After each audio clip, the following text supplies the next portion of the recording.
Welcome back, everybody, for another deep dive. This time, we're going to be looking at something that can really make your English sound, I don't know, just more polished, more professional, and those are binomial pairs. Right. You know, those two-word combos like safe and sound or short and sweet. Yeah, those are fun. They seem simple, but Yeah. I think there's more to them than meets the eye. Yeah, there really is. And what's fascinating is that it's not just about grammar. It actually reflects some deeper cultural values and even adds a little bit of poetry to our everyday speech. Okay, so it's not just me. No, not just you. There's something about peace and quiet that just sounds right. Totally. It's more than just the individual word. Exactly. And binomial pairs often create a stronger image or feeling than either of those words alone would. Okay. Plus, that fixed order adds a sense of rhythm and memorability. You know, think about it. We say hustle and bustle, not bustle and hustle. There's a reason for that order. There is. It sticks. That's true. It's like they become a single unit of meaning. Totally. Okay. Yeah. So are we going to be putting my binomial pair knowledge to the test today? Absolutely. Let's see what you've got. Bring it on. Right. I'm ready to expand my vocabulary arsenal. Great. Okay, first one. Imagine you're at a meeting and everyone's pressed for time. Okay. Someone might say, let's keep this meeting short. And short and sweet. Short and sweet, of course. Of course. It implies efficiency, getting to the point without unnecessary rambling. Yeah, and it reflects a cultural value that we see a lot. This preference for directness and productivity. I see what you mean about cultural values. Yeah. Short and sweet wouldn't make much sense in a culture that values elaborate speeches and long meetings. Exactly. The popularity of certain binomial pairs can tell us a lot about a society's priorities. Okay, next one. You're talking to a friend who's poured everything into a creative project. You might say, wow, you really put your blank and soul into that. That would be heart and soul. Heart and soul. A pair that speaks to dedication and passion. Yes. It's interesting how this pair goes beyond the physical. It's not just about putting in the hours, it's about emotional investment as well. Like you're not just going through the motions, but truly believing in what you're doing. Precisely. And it often appears in contexts where words alone aren't enough to express the depth of feeling. Think about famous speeches or love letters. You'll find heart and soul cropping up when people want emphasized sincerity. That's a great point. Yeah. It adds a layer of intensity to the message. Yeah. Okay, let's try another one. You're worried about a friend who's traveling during a storm. Oh. And you're relieved when they call to say they arrived safe. Safe and sound. Safe and sound, of course. Expresses relief and well-being. Yeah. The idea of being unharmed and in good condition. Right. It taps into this universal human desire for security and reassurance. And sometimes it's not just about physical safety. You could say, just to be safe and sound, let's double check those figures. Right. It can extend to being thorough and cautious. Yeah. Ensuring everything is in order. It's like a linguistic safety net. I like that, a linguistic safety net. Yeah. Okay, I'm seeing how these pairs work on multiple levels. It's more than just memorizing definitions. Yeah. You have to understand the underlying feeling or concept. Exactly. That's what makes them so interesting. Yes. They're like little windows into cultural norms and the human experience. All right, ready for another one? Hit me. Picture yourself in a bustling city center, Okay. surrounded by crowds and activity. You're experiencing the blank and bustle of urban life. The hustle and bustle. Hustle and bustle. Of course, a classic pair to describe a lively, often chaotic atmosphere. Right, and notice how the sounds of those words, the H and the B, they almost mimic the quick, energetic movements of a busy city. You're right. It's like the words themselves create a sense of movement and energy. They do. And think about where you would hear this phrase. It's not just any crowded place. It's specifically about the energy of urban life, commerce, and ambition. So you wouldn't use it to describe a crowded beach or a family gathering. Right. It's about a specific kind of energy. Okay. Now imagine you're seeking a break from all that hustle and bustle. Okay. You might retreat to the countryside for some much-needed blank and quiet. Peace and quiet. Music to my ears. Yes, music to my ears. Right. It's like craving the stillness and tranquility that's so hard to find in the city. And notice how peace and quiet isn't just silence. It's about a sense of serenity and calm. Okay. A feeling of being away from stress and demands. Okay, so it's not just about the absence of noise, but it's about the presence of something positive. Precisely. Now let's imagine a completely different scene. Okay. A thrilling race where the two frontrunners are running side by side with no clear winner. Right. They're neck and neck. Neck and neck. It's that image of intense competition Yes. where every second counts. And it's not just about physical races. We use it for elections, business deals, any situation where the outcome is uncertain. Right. It highlights that edge of your seat tension. Okay, enough suspense. All right. Let's move on. Okay. Say you're trying to convince a friend to help their sibling through a tough time. Okay. You might remind them, hey, they're your blank and blood. Flesh and blood. A powerful reminder of those unbreakable family bonds. Right. It emphasizes shared heritage Yeah. and the obligations that come with it. It's like saying you can't just walk away from family no matter how complicated things get. Exactly. And it's interesting how this pair evokes something primal and instinctual. Yeah. It goes beyond just legal or social ties. Right. It's about that deep-rooted sense of kinship. Okay, let's shift gears again. You miss a call from a friend and you text back, sorry, I was out in blank all afternoon. Out and about. Out and about. Meaning actively engaged in activities outside the home. Right. It conveys a sense of busyness and being on the move. Yes. But notice how it's intentionally vague. Okay. It doesn't specify exactly where you were or what you were doing. Right. Yeah. So it's a polite way to deflect further questions without giving away too much information. Exactly. Now, imagine a situation where someone promises to help but flakes at the last minute. You're left in a difficult spot, high and High and dry. That feeling of being abandoned and helpless with no one to turn to. It's interesting how high and dry paints such a vivid picture. It does. You can almost feel that sense of isolation and vulnerability. And it can apply to so many situations. Right. A sudden job loss, a broken promise. Anytime you're unexpectedly left to fend for yourself. Okay, this is starting to feel less like a vocabulary lesson and more like a psychology session. Well, language is deeply connected to human emotions and experiences. That's true. Binomial pairs are just one example of that. Okay, let's see what other psychological insights we can uncover. Imagine you're encouraging a friend who's learning a new skill. You might say, it's okay to make mistakes. Learning English has its blank and downs. Ups and downs. Ups and downs. A universal expression to describe life's inevitable mix of good and bad experiences. Right. It's a reminder that things are rarely smooth sailing, and that's perfectly normal. It's like saying, embrace the journey, bumps and all. And ups and downs isn't just about acknowledging challenges. It's about finding comfort in the fact that everyone goes through these cycles. Right. It's a shared human experience. Okay. I'm ready for another challenge. Right. Let's say you're giving a presentation. Okay. And you want to emphasize your main point. Okay. You might start by saying, blank and foremost, we need to focus on customer satisfaction. First and foremost. First and foremost. A powerful way to signal priority and importance. Yes. It's like saying, this is the most crucial element above all else. And it's not just for formal speeches. You could use it in everyday conversation, like, first and foremost, I need a cup of coffee. Exactly. It's a versatile phrase. Yeah. That adds emphasis and clarity to your message. Right. Now imagine you're dealing with someone who's notoriously stubborn and inflexible. They might say, it's my way or the. My way or the highway. A blunt ultimatum, leaving no room for compromise. It's interesting how this pair reflects a very specific kind of personality. It is. Someone who's domineering and unwilling to consider other perspectives. Like they're saying, agree with me or get out. Exactly. It's not exactly a recipe for healthy relationships or productive collaboration, but it definitely makes a statement. It does. Okay, I'm starting to see how much power these binomial pairs hold. Yeah. They can reveal so much about a person's personality, intentions, and even cultural background. Absolutely. They're like linguistic fingerprints, offering subtle clues about the speaker and their worldview. Okay, let's lighten the mood with a less confrontational pair. Imagine you're planning a low-key wedding focused on simplicity and authenticity. You might say, I want it to be no blank, no blank. No fuss, no muss. No fuss, no muss. A delightful pair. Yes. That signifies a lack of complications. Right. And a preference for straightforwardness. Yeah. It's about keeping things simple and stress-free. Like focusing on what truly matters.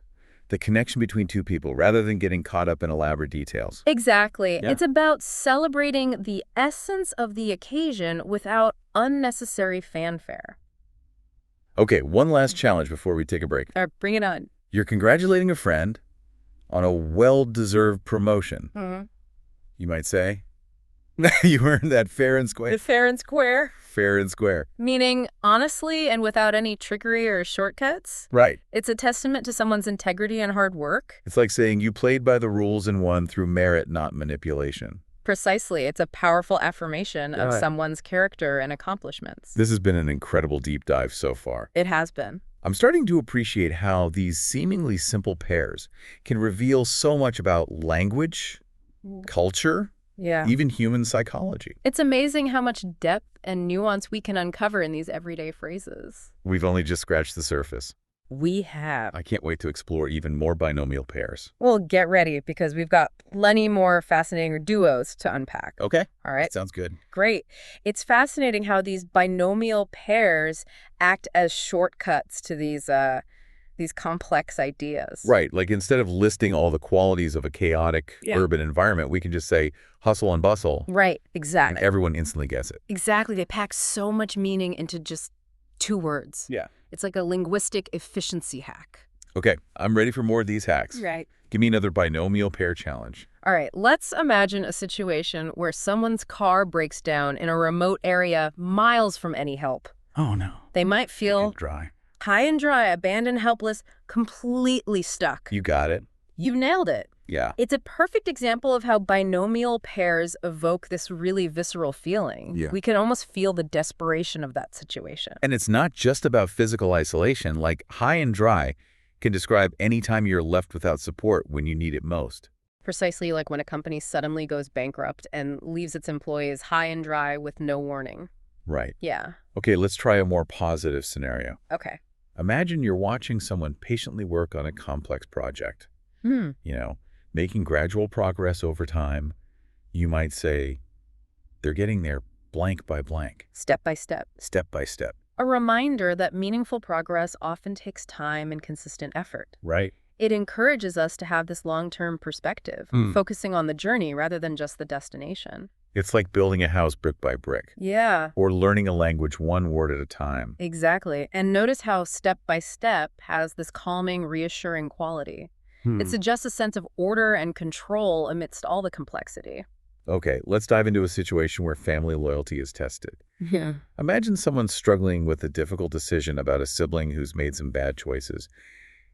You might remind them, no matter what they're your Flesh and blood. Flesh and blood, emphasizing the unbreakable bond of family. Right. Even when it's messy and complicated. It often carries a sense of obligation. Like you can't just turn your back on family because they've made mistakes. Exactly. It's like saying you're bound to them for better or for worse. Precisely. Now, let's picture a more carefree scene. You finally have a free afternoon after weeks of being stuck at home. You might tell a friend, I'm so excited to be out and about. That feeling of freedom and spontaneity. Yes. Exploring the world beyond your usual routine. And notice how it's intentionally vague. Uh-huh. It doesn't specify exactly what you're doing or where you're going. Oop. It's just about the joy of movement and possibility. Exactly. It's like saying, I'm embracing life and all its adventures. Right. Now let's shift to a scenario where ethics and fairness are at play. Okay. Someone gets a promotion and rumors spread that it was due to favoritism, but, they truly deserved it, you might say. They earned that position. Fair and square. Fair and square, meaning they achieved that success through their own merit and effort, Right. not through any unfair advantage. And it often has a ring of moral authority. It does. It's like saying, there's no doubt about it, their success is legitimate. Precisely. It's a powerful affirmation of someone's integrity and hard work. Exactly. Now imagine you're mentoring someone who's feeling overwhelmed by a huge goal that they've set for themselves. You might remind them, remember, you don't have to do it all at once. Just take it. Step by step, focusing on small, achievable actions that lead to progress over time. It's like a mantra for patience and persistence. Yeah. It acknowledges that big achievements are rarely instant. They require a series of smaller steps, each one building on the last. And it suggests this sense of optimism and resilience. Like, even if the path is long and winding, you'll eventually reach your destination as long as you just keep moving forward. Okay, I'm starting to see a pattern here. Like, many of these binomial pairs offer a sense of comfort or reassurance in the face of uncertainty or challenge. That's a keen observation. Yeah. They often provide a framework for understanding complex emotions or navigating difficult situations. Like a linguistic toolkit Yeah. for dealing with life's ups and downs. Exactly. Now, let's imagine a situation where someone is trying to convey the utmost importance of a particular issue.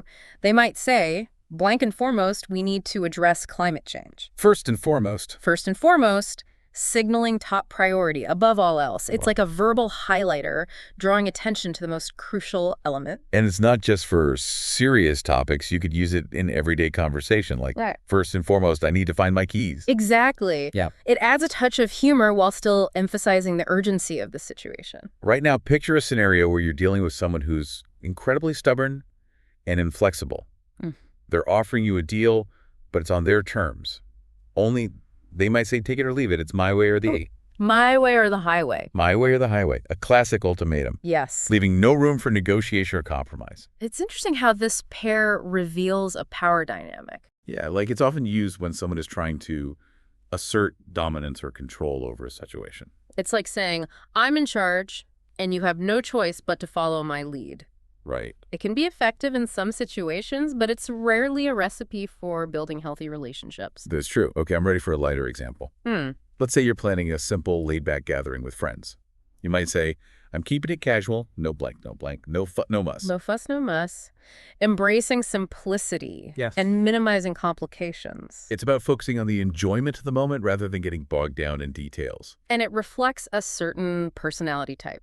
Someone who is relaxed, easygoing, not easily flustered. It's like saying, let's just keep it chill and enjoy each other's company. Exactly. Now let's imagine you're watching a sporting event and one athlete wins decisively after this tough competition. You might say, they won that game. Fair and square. Fair and square. Achieving victory through skill and effort. Right. Without resorting to any cheating or underhanded tactics. It emphasizes a sense of honor and sportsmanship. It does. It's about playing by the rules and winning with integrity. Exactly. And it often carries a sense of admiration for the winner's character and skill. Okay, I'm starting to think in binomial pairs now. That's a good sign. They're popping up everywhere in my mind. It means you're starting to internalize those patterns and meanings. Yeah, I feel like I'm unlocking a secret code to the English language. And that's the beauty of language learning. It's about discovering those hidden patterns and nuances that make communication so rich and fascinating. Okay, I'm ready for the next challenge. What other binomial pair gems are waiting to be discovered? Well, buckle up. We've got plenty more fascinating duos to explore. You know, it's amazing how these binomial pairs can be so simple, yet so profound at the same time. It's true. They're like these little linguistic time capsules, carrying echoes of cultural values and historical shifts in language. Okay, I'm intrigued. So are you saying there's more to these pairs than just sounding good?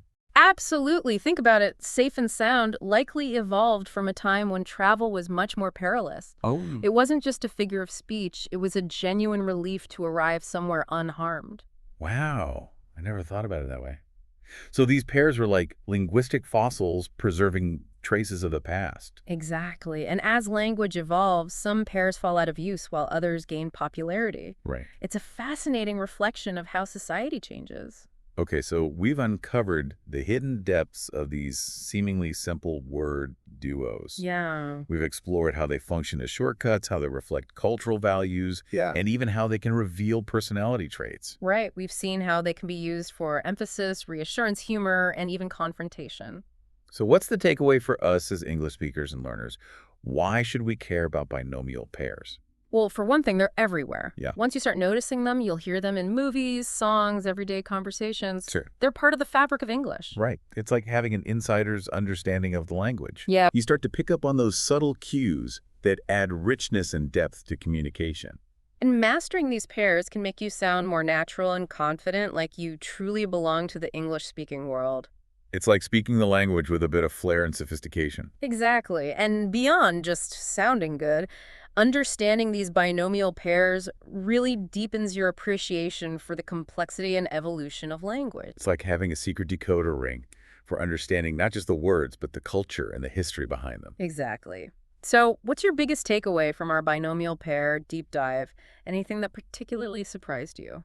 Honestly, I'm just amazed by how much meaning can be packed into just two words. Yeah.